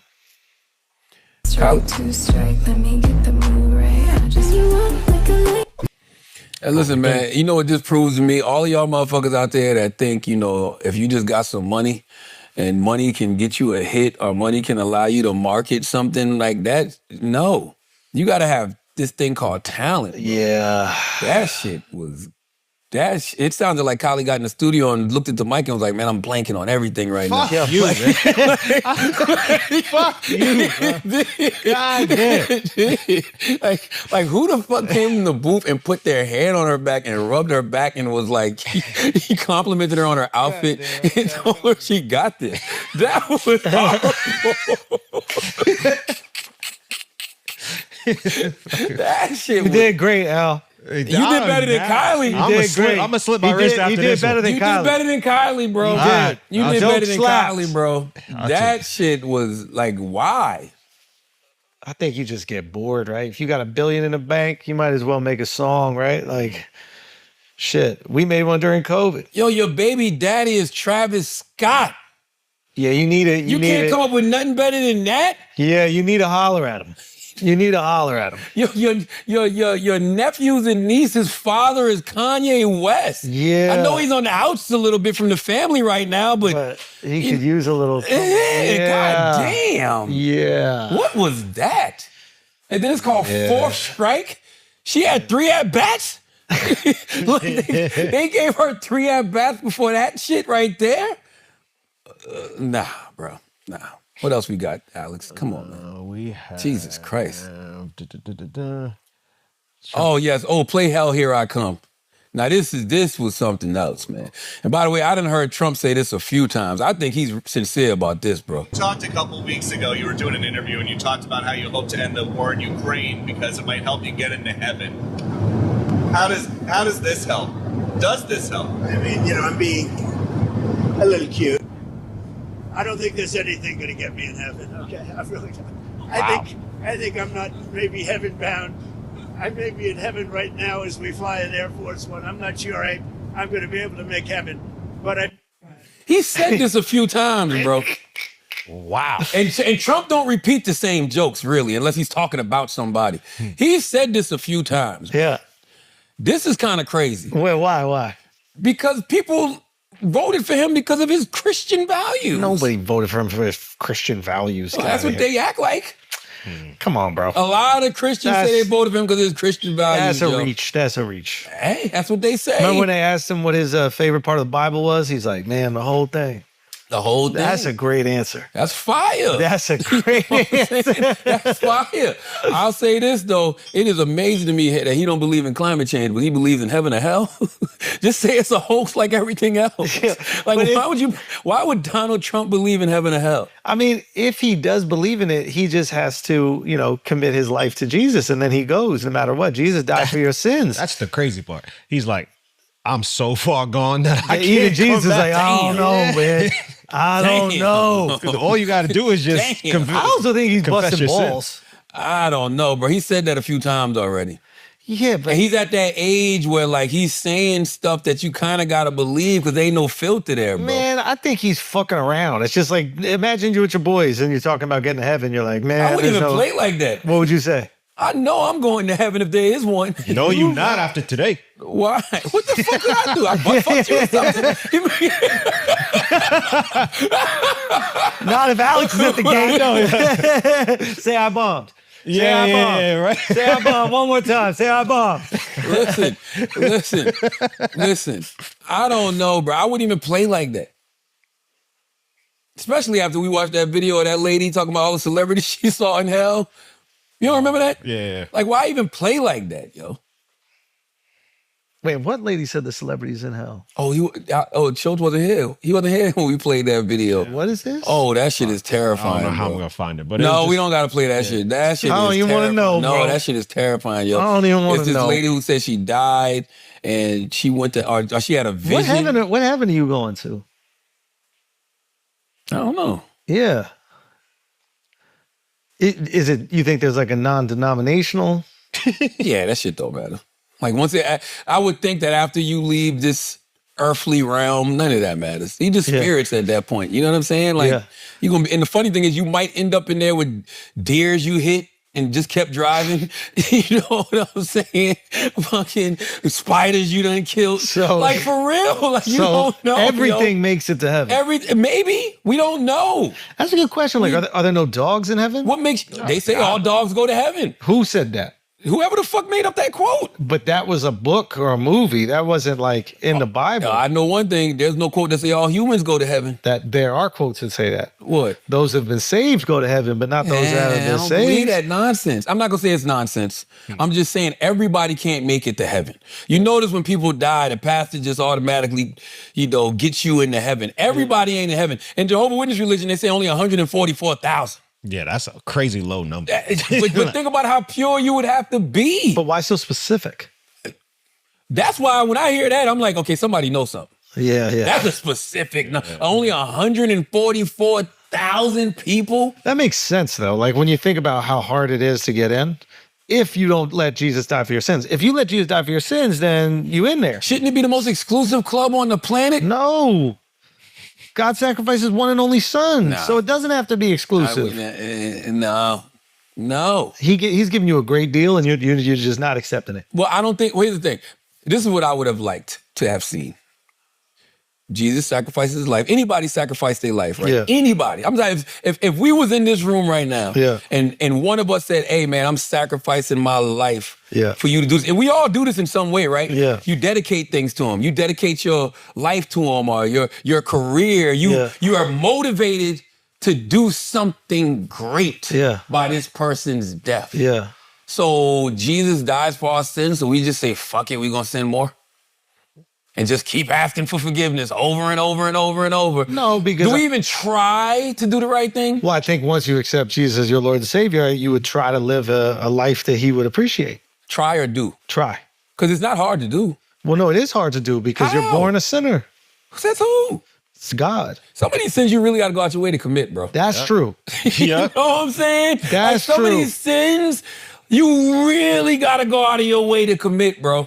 Yeah, like having sex with animals or whatever. You understand what I'm saying? Yeah. Murdering somebody. Yeah. You know? Yeah. Like, come on. Murdering someone feels easier than having sex with an animal. Self-defense murder, I understand. That's not murder. That's self-defense. That's self-defense. But going out to just do it, serial killer shit, god damn. No, that's stealing crazy. from people, god damn. What are the 10 Commandments? Yeah. Look them up. I don't even know them by heart. Yeah, we got to memorize Let's see how hard these things, because some of this shit is very hard to do, bro. You got to go out your way to commit some of these sins, bro. Yeah. Okay? Let's see. Let's look. Pull them up. All right. Pull them up. 10 Commandments, go. The 10 Commandments. All right, Alex, here we go. Find them. Here we go. I am the Lord thy God. Thou shalt not have strange gods before me. That's not hard. That's not difficult. That's easy. Because it's not. Like, I don't even know what a strange God means. Meaning, like, you don't have multiple gods. Like cows and like when people that used to worship cows and all that stuff like that. All other religions. Yeah. Okay, so we stop worshiping cows, turn them to steak and hamburger where they belong. Facts. All Thou right. shalt not take the name of the Lord thy God in vain. Now, people try to use that for me. Yes. Right? But always. Why are you taking it in vain though? Because he calls himself God. But I think that's blasphemy. I don't think that's taken in But vain. I say the God, TH. I never say I'm the God. Okay, Genesis chapter 1:26 says God created man in his image according to his likeness. You gonna try to lawyer God right now? So what I'm saying, I can't take my father's name. What you mean? What do you mean? My father is God. Genesis 1:26 says God created man in his image according to his likeness. So when I look in the mirror, do I not see God? When you look in the mirror, do you not see God? When you look in the mirror, well, you're a devil. Oh, God damn. But I'm just saying, you don't see it? No. Yeah, I don't know. Okay. All right, remember to keep holy the Lord's Hold on, let's talk about those first two. How difficult is it to go out of your way for those first two? Right? Yeah, but you already fucked up. Exactly. Remember to keep holy the Lord's day. Isn't every day the Lord's day? You could have called yourself Charlemagne the Leonard. Yep. Charlemagne the Larry. Charlemagne the McKelvey. But then I wouldn't be coming in God's name. I want people to see me and see the God. I want them to see God in me. I want to do that's my God's best. job.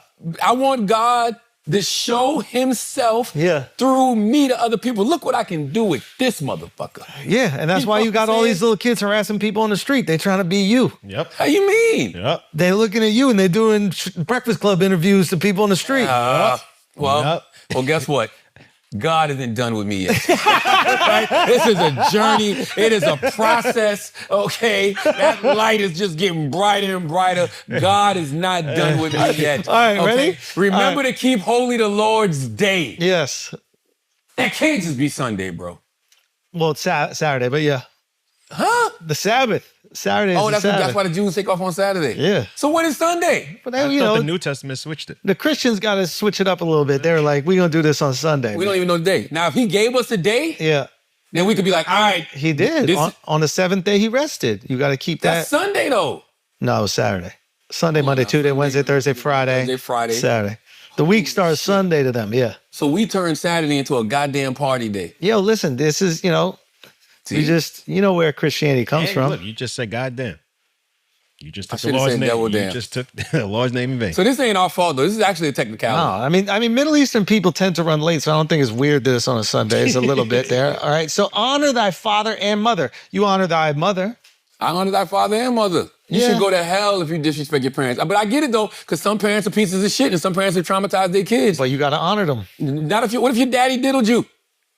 Honor that diddle. No. You don't honor According to You have God. according to God, you got it. God, Okay. no. There's no, he don't say. There's no but in Okay. that. Thou shalt not kill. That's easy. You got that. But what, kill what? Exactly. Kill what? Kill this beat like Kylie did. You know what I'm saying? If you kill a bee like Kylie did. We've killed mosquitoes. We've killed spiders. Facts. You've hit roadkill. Thank you. You know what I'm saying? I Killed think some pussy. Get. Turn me to Stephen A. Smith right there.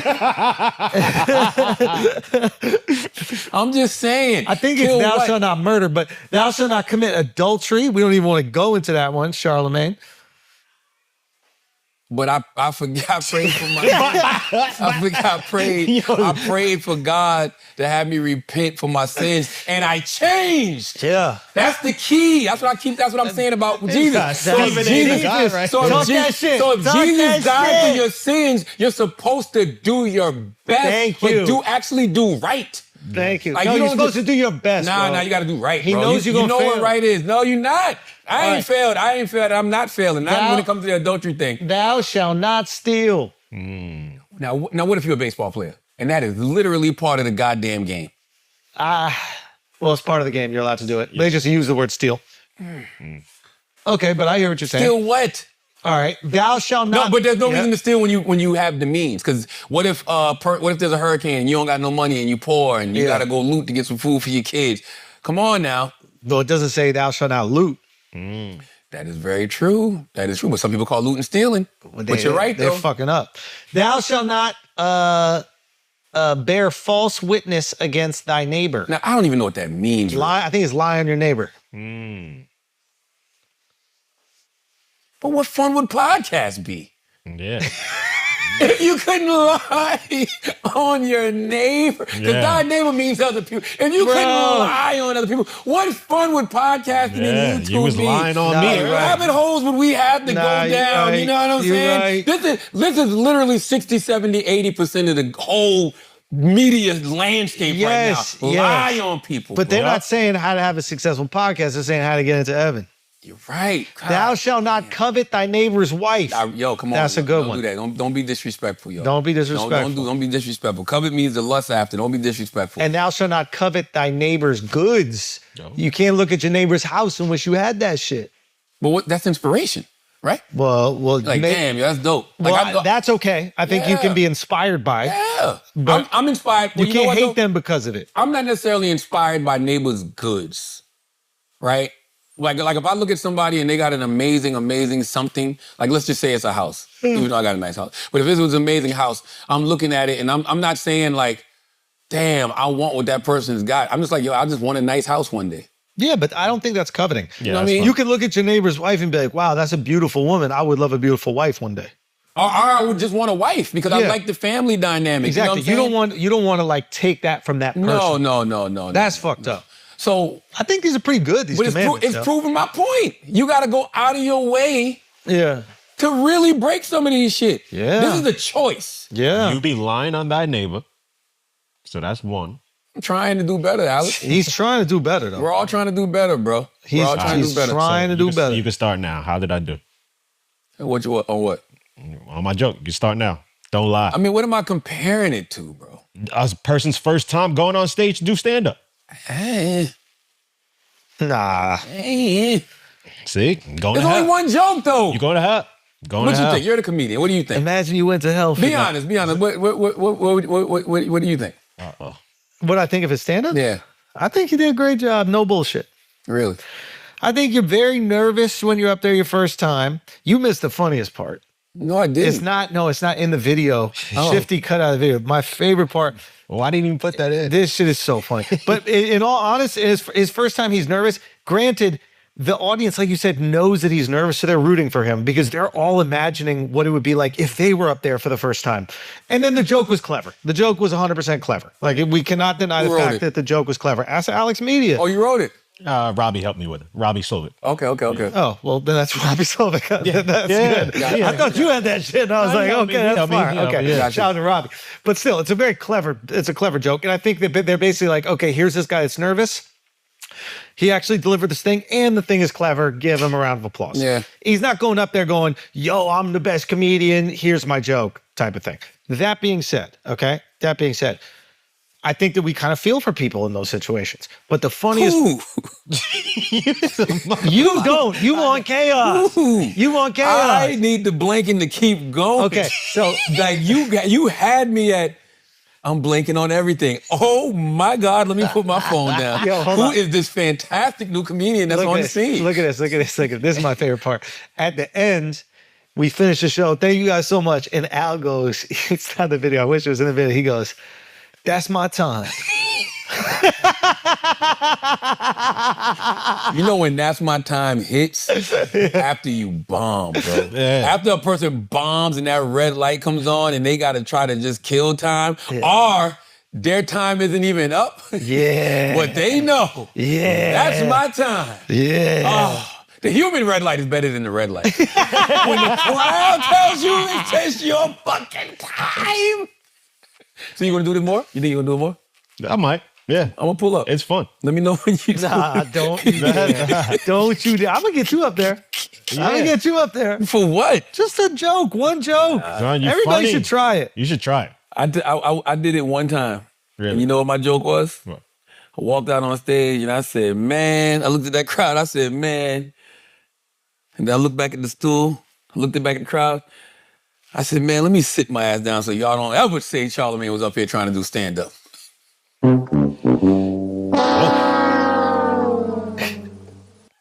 Keep digging your grave. Yeah. Whoa. All right. Stand-up's not for everybody, apparently. How'd that go over? Yeah. How'd that go over? Yeah. Saudi, next year we gotta get him out. Saudi, next year, Charlamagne the God. It's headlining. Yep. Come on, let's pay some bills, man. Okay? Oh, we got Thou shalt not covet thy neighbor's jokes. What do we got? We got more, we do some asking idiots, man.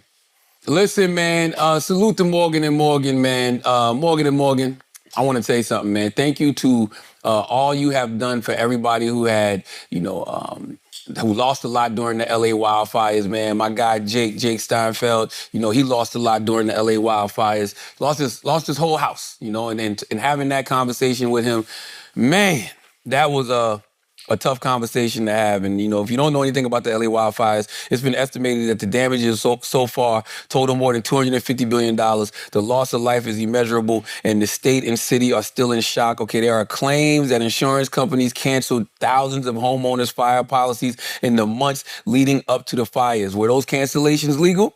Could this catastrophe have been avoided? Was the city prepared? How will people recover all that their families have lost? Will insurance be able to cover the billions in damage? If the wildfires were caused by negligence, someone must be held responsible, okay? Morgan & Morgan, America's largest injury law firm, has helped millions of families in their times of need, just like now. They were there for PG&E wildfire and for the Maui wildfires, and now they are here again to help the families that have been affected by the Los Angeles wildfires, okay? So if you are someone you know has lost a loved one, a home, a business, or property because of the California wildfire, you can check out Morgan & Morgan today. For more information, go to CaliWildfireLawsuit.com/idiots. That's Cali, CALI, wildfirelawsuit.com/idiots to learn more. This is a paid advertisement for Morgan & Morgan. This episode is also brought to you by Blue Chew, man. It's going to get you rocked up, man. It's about to get cold out there.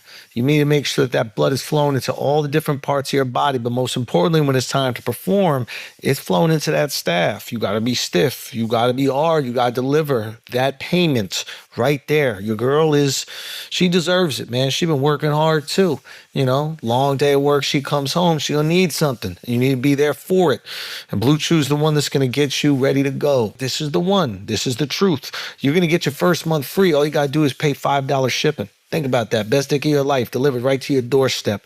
You go to BlueChew.com, use the promo code IDIOTS. You get your first month free. All you got to do is pay that $5 shipping. Promo code IDIOTS, BlueChew.com. Now let's get back to the show. Yeah, man. Salute to Blue Chew. God What's today? bless. Today's the 17th. This week, Friday the 17th, right? Yeah. Friday the 17th. Okay, listen, Birmingham, Alabama. I will be in Birmingham on the 17th at the Alabama Theater with former Vice President Kamala Harris, having a conversation about her book, 107 Days. Man. So yeah, I wanted to tell y'all that. Yes, it's actually two, I'm about to say shows. I guess they are shows. I don't know. It's two of it. It's 5 o'clock and 8 o'clock. So a conversation with Kamala Harris at the Alabama Theater in Birmingham, Alabama this Friday. So I'll see y'all there. Let's do some Asking Idiots, man. All right. Is there any of these topics you want to hit before we go to that? Let's see what we got, man. No, let's hit Asking Idiots because I got to go to a child fair. Oh. Let's do some. What the hell is a child fair? They selling them at fairs now? Yeah, man. God damn. Nah. Well, I mean, y'all used to just do it behind out the back of pizza shops. What the fuck happened? To the pizza shops. What the fuck? What? They doing whole fairs now? That shit is crazy, bro. CRX Kid 2003 says, what was the hardest lessons you had to learn in your lifetime? What's the hardest lesson you had to learn in your lifetime, Schultz? I don't know. That's a great question. The hardest lesson I had to learn. I don't know. I want to think on that. The hardest lesson. I don't know. What's the hardest lesson for you? I don't know if it's the hardest, but a lesson that I've definitely learned is don't expect you from other people. Ooh, that's great. And I think I'm also still learning. A part of that lesson is don't expect you from other people, but also karma, energy, whatever you want to call it. Whatever you on don't mean that's what everybody else gonna be on, and that don't mean that's what you gonna get back. Yeah. In fact, I think I've learned the opposite, meaning that it is really true that we all be having crosses to bear, especially based on what it is you choose to do with your life. If you choose to really go down a path that a lot of people haven't gone down, especially, where you might be from or, just shit like that. Like, yes, there's going to be a lot of obstacles, hurdles, and tough shit you got to deal with in exchange for that success. And I'll never forget, actually, it was actually a lesson that, it don't matter who the lesson was from, but it was a lesson that a very prominent person said to me one time. And they said to me that if somebody said to you right now, you're going to have all the success you have and all the success you're going to have, but all you got to deal with is critics, people lying on you, you would take that deal 9 times out of 10. Mm. I think I would take it 10 out of 10. 100%. You know what I'm saying? Because that's what comes with it. Especially in this game of entertainment. That's a great... So since I was a kid, this is what I wanted to do in some way, shape, or form. I'm doing it at a very high level. The highest. So whatever comes with that, I'm cool. Yeah, I think, it's like you can't have your cake and eat it too, or whatever that saying is. Like, when you reach a certain level of success, there's obviously going to be criticism. And it's one of those things, like when you see narratives about you that are completely false, it's frustrating because you're like, man, people are so gullible. They fall for these things all the time. But I'm sure we also fall for narratives about other people all the time. Absolutely. It's kind of the nature of the TikTok creator economy we live in, which is like, say something salacious and maybe half true, you get way more views than if you say something nuanced and thoughtful. And I guess there's an interesting lesson to that. And it's hilarious, right? Like, it's funny to me because I think it was maybe the next week after the Dame Dash. I don't remember what it was. It was something going on, but then like on the internet, they having one conversation, but then that whole weekend, I'm on the front page of the USA Today.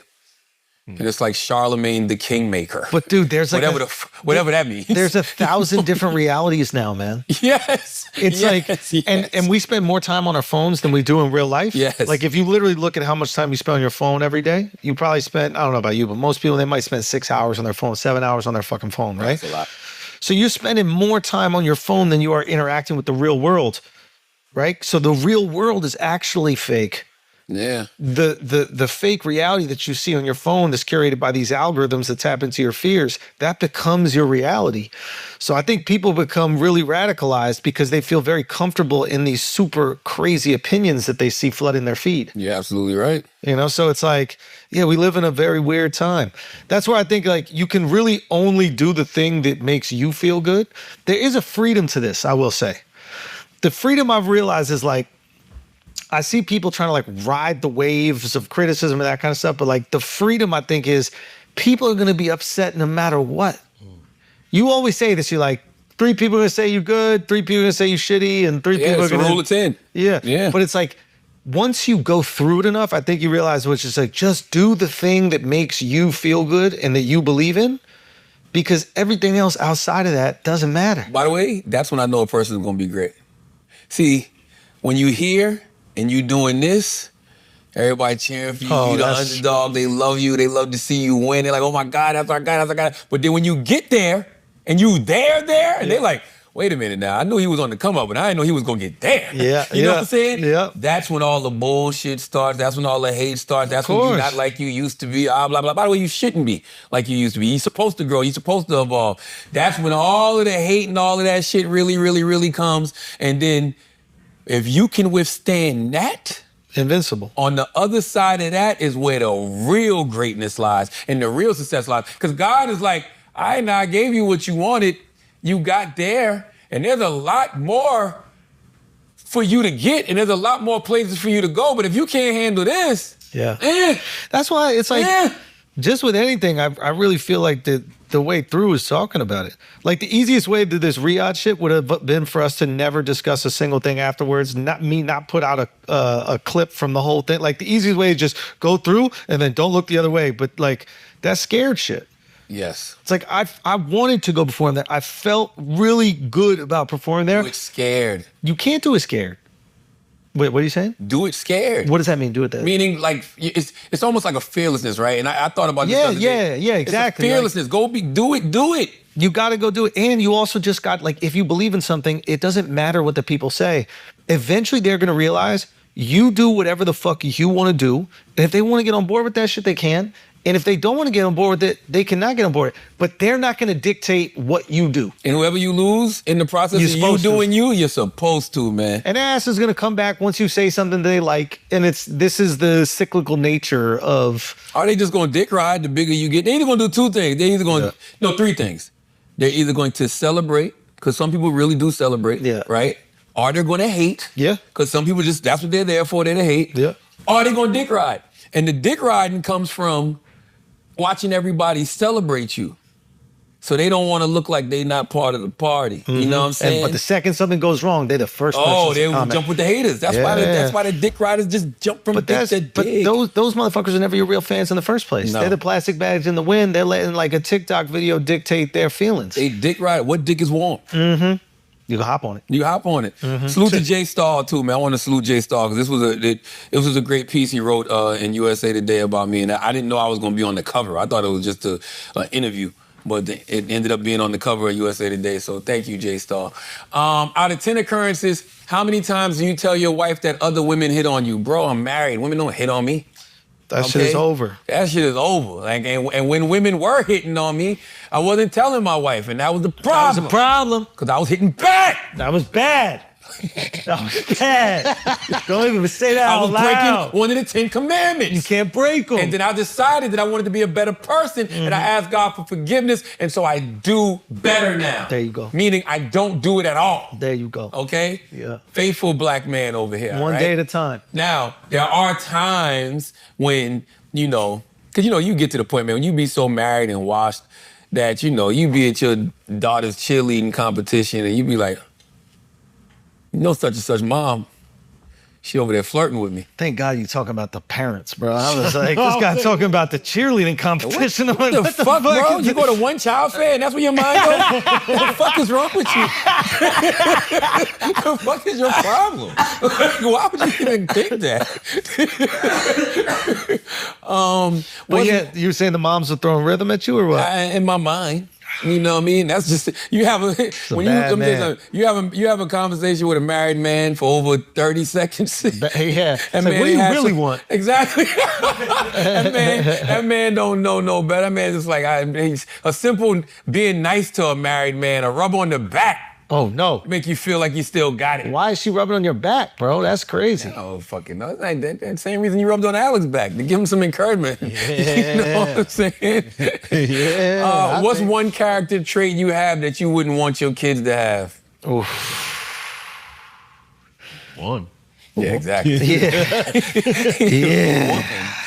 Oh, man. What's one character trait that I have that I wouldn't want my kids to have? The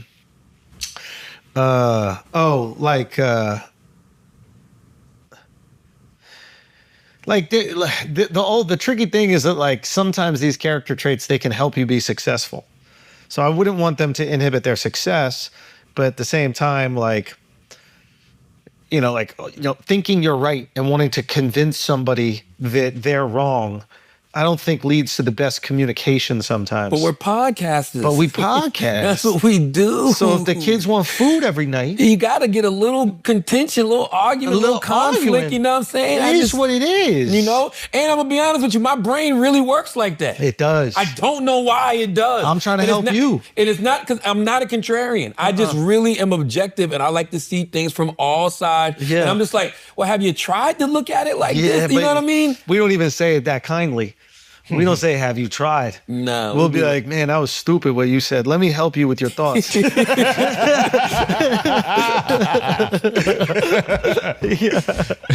don't think people realize, man, when that spirit moves you, bro, like it's a spirit. I watch you on stage shows. Yeah. I watch you when you're pod. It's a spirit.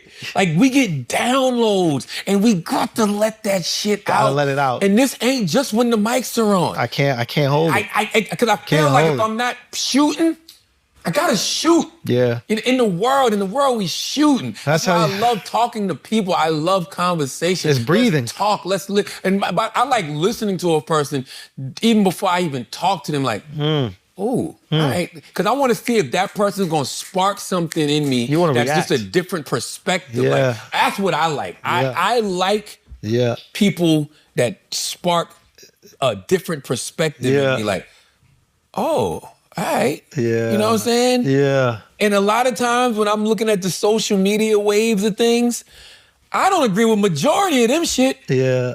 Majority of the shit that motherfuckers be on social media, I promise you I'm probably going the opposite way. Yeah, I Just hear because that. I'm like, y'all bugging. This shit can't, because you know why though? I'm gonna tell you why. I just thought about it.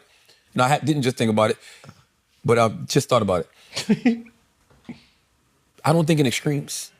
Social media thinks in extremes. Yes. So your natural reaction is to be like, it ain't that crazy. It's not that. It's nuance to it. Like, and then sometimes I'll be like, well, why y'all reacting like that to this? Yeah.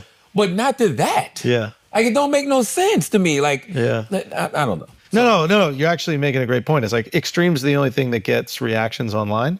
So naturally, we see these extremes on all sides, and we're just like, it really ain't that big a deal. And then when we react like that, the extreme people go, man, y'all just fence riding, or you just sitting in the middle or whatever. It's like, yeah, that's what normal people do. Normal people are not extreme walking down the street, these little freaks that have this one myopic view of the world. There are normal people can look at both sides of something and be like, I could see where they are there. I could see where they are there. That's right. normal shit. That's right. So I think that is one trait. People pleasing. Even though I got a handle on that now. And that like no is a complete sentence nowadays. But like there's you shouldn't be a people pleaser to the detriment of yourself. But I think that there's an aspect of that like that is beautiful, which is like you care how people feel in a moment. Yeah. So it's like you don't want. I know people who are devoid of it. They're like, I don't care if that person feels good at all. And those people kind of suck. They just seem selfish. They're like only care about how they feel in a moment. Yeah. Like, so having some empathy for how someone feels in a moment, I think is good.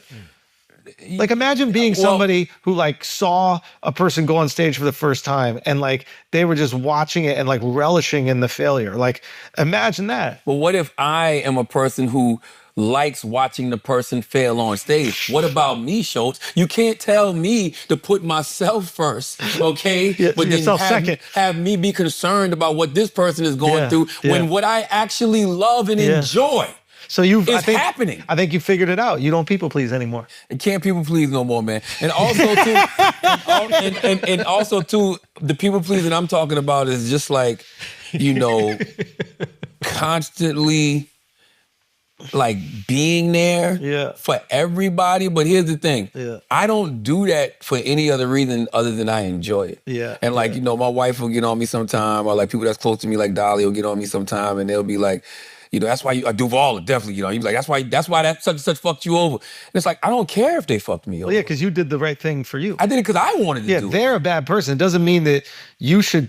It doesn't mean you should treat everybody as if they're going to be bad. That's a horrible way to go through life. I did it. I do things for people because I genuinely want to do them. Yeah. For no other reason. Like if I got the means and I got the resources and the spirit moves me, I'm gonna do it. If you fuck that up, that's on you. Yeah. That ain't gonna stop me from being me. Yeah. I guess that's kind of how Jesus works. Now he's on board. Now he's on board. We got there. It took us 2 hours, but we got there. Jesus works. Now we talking. Let's do one more. Why are all the leaders afraid of Trump? Ooh, that's a good one. Wait, when you mean leaders like of other countries?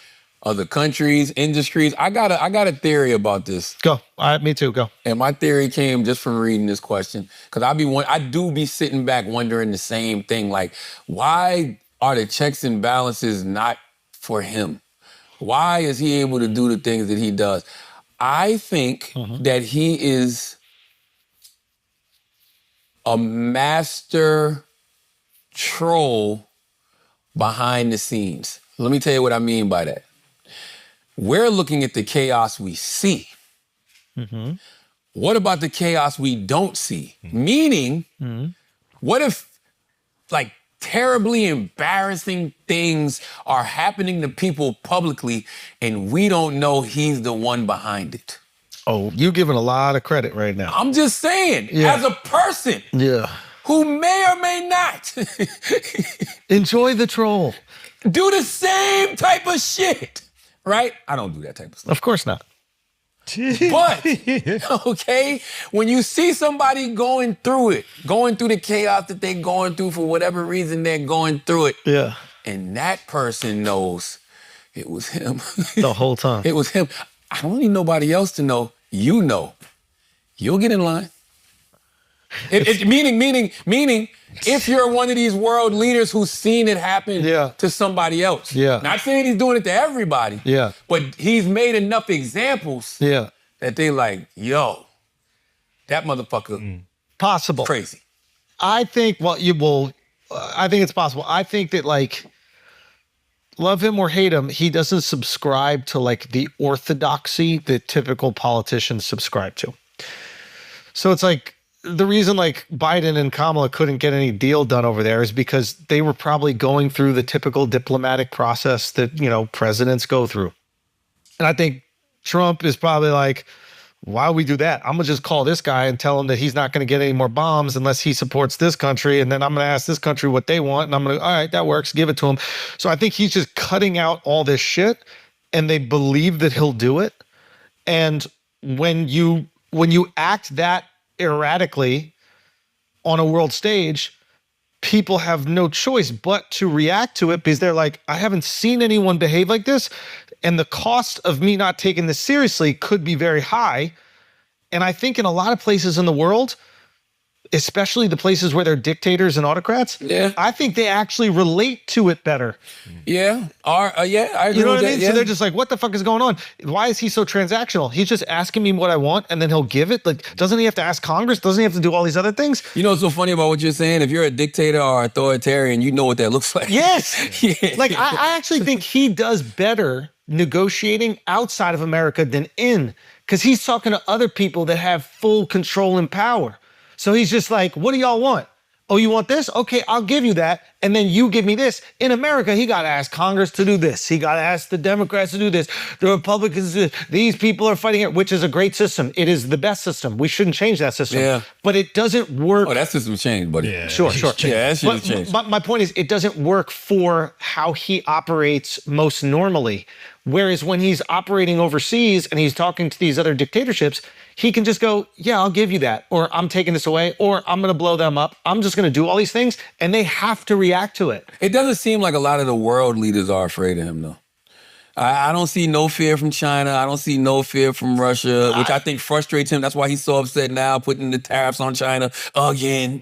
You know, telling Putin, I'm not happy with you again. Listen, they might not. Circling the wagon with the nuclear submarines around Russia and all. Like, he's trying to strike some fear in them, but it don't seem like it's working. They might not. But the leaders here in America, oh, he got them shook. Yeah. Oh, every industry. Like Barack Obama said this week, Barack Obama was like, won't you just stand up, say no? Yeah. Speaking about, I think he was speaking about like the universities and the television networks. Yeah. But for whatever reason, he got them completely shook. But that's because he threatens them and then backs it up. Like you saw, Elon donated what, 200 million or whatever the case is. And then he shut it down. He just kicked Elon out. So if he can do that to the richest guy in the world who is probably responsible for you being in office, he gonna do that to everybody. Yeah, but he back with Elon though. He's back with Elon, telling Elon he missed him and stuff like that. Elon's back in line. Elon got in line. Yeah. It's not the other way around. Explain Disney then. What happened with Disney? Your FCC chair comes out, gives this stern warning about Kimmel. Yeah. They put Kimmel on ice. Yeah. Disney loses $6 billion in market share within a week. Yeah. They lose like 1 million plus subscribers. Somebody said, yo, no. Stop the motherfucking bleeding right now. I don't care what he talking about. Put him back on the air. Put him back on the air. He ain't even really say nothing after that. We ain't hear about no... I think Who is he here? Trump ain't saying nothing. Oh, but that's... He said like maybe one thing after Kimmel got back on the air and just left it alone. But that's Disney reacting to the market. Yeah, and I think he respects the market. He respects business, and so I'm pretty sure Kimmel will be gone probably in a year. Disney's like, yo, we just can't need do it to right plug now, the hole right but now. eventually we got to do it. I feel like you got that from me. No. I did say that. You did say that? Yeah, I said something. I said, remember we were talking about it? Remember we were talking about it on the pod, and I was just saying how like I think ultimately Trump is going to win and get his way. Oh, maybe. But possible. But I don't, Great minds, yeah, you're right. I know. I'm just talking, man. Just pardon, bro. Like, thou shalt not covet thy neighbor's thoughts. Yeah. As always, if you listen to this podcast, you think we're smart, you think we're intelligent, you think we're brilliant, you're absolutely right. But if you think we're just a couple of idiots who don't know shit, you're right too. It's the Brilliant Idiots Podcast. Thank you for listening. Peace.